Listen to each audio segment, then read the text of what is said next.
लगातार विवाद चल रहता वगैरह, स्वामी प्रसाद मौर्य अपनी बातों पर कायम है, क्या जो बातें कर रहे हैं, क्या हद तक आप सही मानते हैं? देखिए, एक दिमाग के दिवालियापन हम उसको कहते हैं।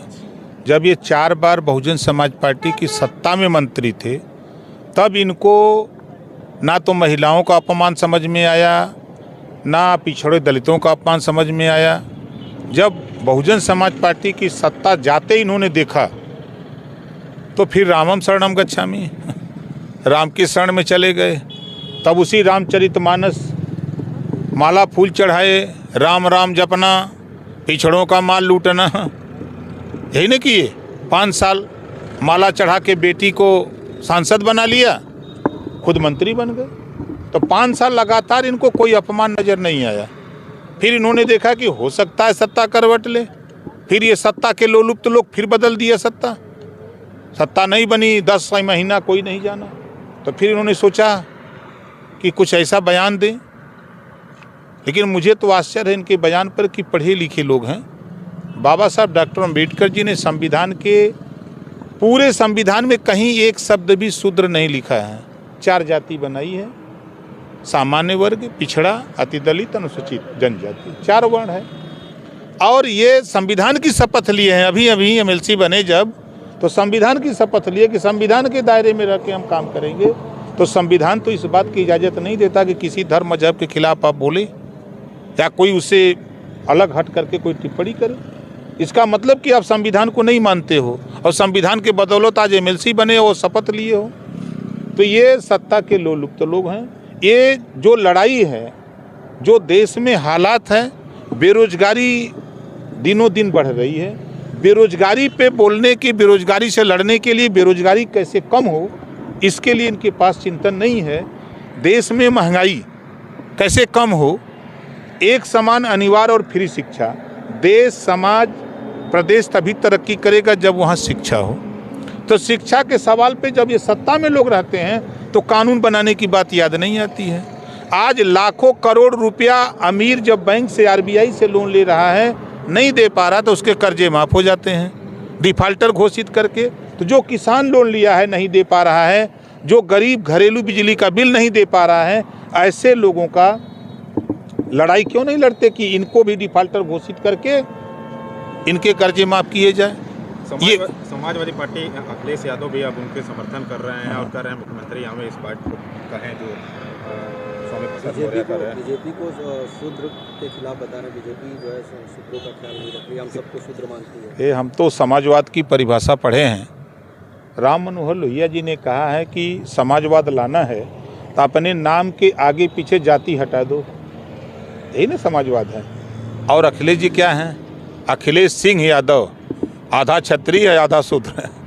उनकी भाषा में यही ना, आधा क्षत्रिय है आधा शूद्र है। तो पहले तो वो तय करें कि शूद्र वाले गोल में है कि क्षत्रिय वाले गोल में है। इतना तो दोनों हैं। प्रकाश जी, मोहन भागवत जी अब समर्थन कर रहे हैं स्वामी प्रसाद मौर्य का, कह रहे हैं ब्राह्मणों ने जातियों में बांटा है, लोग विभाजन ब्राह्मण की ही देन है। अब ये मोहन भागवत जी के बयान को पूरा हमने अध्ययन अभी नहीं किया है। अभी तो हम मऊ में महिला महारैली को लेकर के हम वहाँ व्यस्त थे, वहाँ से निकले हैं, रात को आए हैं, सुबह उठे हैं, नहा के भाग के इधर। अब उनके बयान को पढ़ लें कि क्या बयान है। तब जो कर रहे हैं वो सही है, ब्राह्मणों ने बांटा है देश में। अब वो देखिए नहीं, अब ये हम तो पैदा नहीं थे तो कैसे बता दें कि कौन बांटा कौन नहीं बांटा। अब जो इतिहास है उसको जब पढ़ा जाए तब मालूम हो।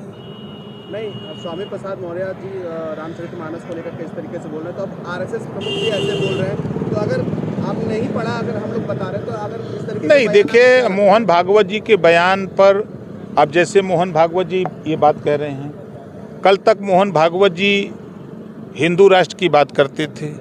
मोहन भागवत जी का बयान अभी हमने देखा कि मुसलमान भी भारत का अभिन्न अंग है। अब उसके प्रति उनका रुख नरम हो गया। फिर उन्होंने बयान दिया कि हम सबको मिल के रहना चाहिए। ये बात 100% सही है। लेकिन अभी जो उन्होंने बयान दिया है, अब उनके हिसाब से अगर वो कह रहे हैं तो भाई पूरी सरकार उन्हीं के इशारे पर चल रही है, तो वो ज़्यादा हमसे जानते हैं। जी, अखिलेश यादव बिहार की तर्ज पर जातिगत जनगणना की मांग कर रहे हैं, क्या लगता है आप क्या कहें? नहीं, देखिए हम तो आप लोगों के साथ 20 साल से बात कह रहे हैं ना कि जातिवार जनगणना हो। तो ये जब सत्ता में लोग रहते हैं तो क्यों नहीं कराते?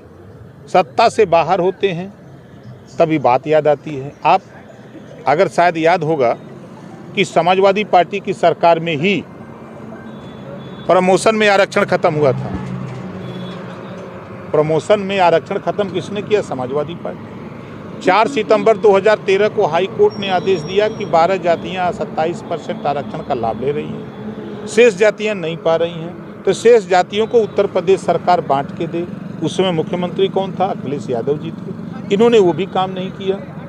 14 सितंबर 2013 को हाई कोर्ट ने भी एक आदेश दिया कि जो पढ़ाई शिक्षा का उत्तर प्रदेश में 2 तरह की शिक्षा है, एक समान शिक्षा किया जाए, पाठ्यक्रम एक बराबर हो, सरकारी स्कूल हो चाहे प्राइवेट, एक पुस्तक एक किताब लागू हो, एक सिलेबस चले, उसको भी नहीं किया।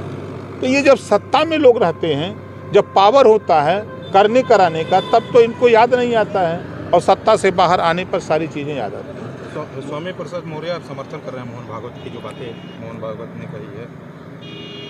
अब हो सकता है भाई मोहन भागवत जी को उनकी बात अच्छी लग रही हो, लेकिन हमको तो नहीं। जो संविधान के दायरे में जो बाबा साहब डॉक्टर अम्बेडकर ने संविधान के बदौलत देश चल रहा है, तो उस संविधान में ऐसा कुछ नहीं है किसी भी धर्म के खिलाफ कोई टिप्पणी करे, कोई बात करे। उन्होंने कहा है कि भारतीय संविधान की धारा 15 कहती है कि जाति, पंथ या रंग के आधार पर कोई भेदभाव नहीं होना चाहिए। संविधान की भी बातें वो करें। तो भेदभाव कहाँ कोई कर रहा है? नहीं, जिस तरह से इसमें रामचरितमानस में उनके हिसाब से जो भेदभाव किया गया है। इतने दिन कहाँ थे लोग? इतने दिन कहाँ थे? अगर इसमें आज चर्चा क्यों हो रही है? सवाल इस बात का भी है ना, आज चर्चा क्या लग रहा है, क्यों इसको चर्चा? क्या दलित वोट बैंक की राजनीति हो रही है? क्या हो रहा है? देखिए, सारी खुराफात वोट के लिए हो रही है। इस देश में सारी खुराफात वोट के लिए हो रही है, और कहीं कुछ नहीं है। मोहन भागवत भी हमें लगता है इसी वजह से ऐसी आप बताएं नहीं। देखिए, अब सब लोग जानते हैं आरएसएस के इशारे पर देश और प्रदेश की सरकार है, सब लोग जान रहे हैं ना। तो वो जो कह रहे हैं तो उसके पीछे वोटें हैं और कुछ नहीं है। सारी लड़ाई वोट के लिए है। जितना नेता बोल रहे हैं सब वोट के लिए लड़ रहे हैं। मंत्री जी, लखनऊ में रामचरितमानस की प्रतियां जलाई गई थी, उसको लेकर के सरकार ने जो है लोगों पे FIR भी दर्ज किया था, उन पे रासुका लगा दिया है। बिल्कुल, ऐसे लोगों के खिलाफ कार्रवाई होनी चाहिए, हम भी उसके पक्षधर हैं। तो इस तरीके से जो विरोध कर रहे हैं उन पे भी कार्रवाई होनी चाहिए? बिल्कुल होना चाहिए। तो संघ प्रमुख पे भी होना चाहिए? अब सरकार का काम है ना। नहीं, अभी आप बोल रहे हैं कि बिल्कुल होना चाहिए। तो अगर संविधान के दायरे में अगर कोई गलत काम करता है, कानून के दायरे में, उनके खिलाफ तो कार्रवाई होनी चाहिए। ओम प्रकाश जी, इस बार चुनाव में किसके साथ जा रहे हैं? हम अभी तो फिलहाल आपके साथ हैं। चुनाव आएगा अभी तो बताएंगे। कुछ बनेगी जैसे? नहीं, अभी कुछ नहीं। अरे कोकी आवे के सवेरे मुँह में संजा के तक कैसे। ठीक एक टीटी करेंगे।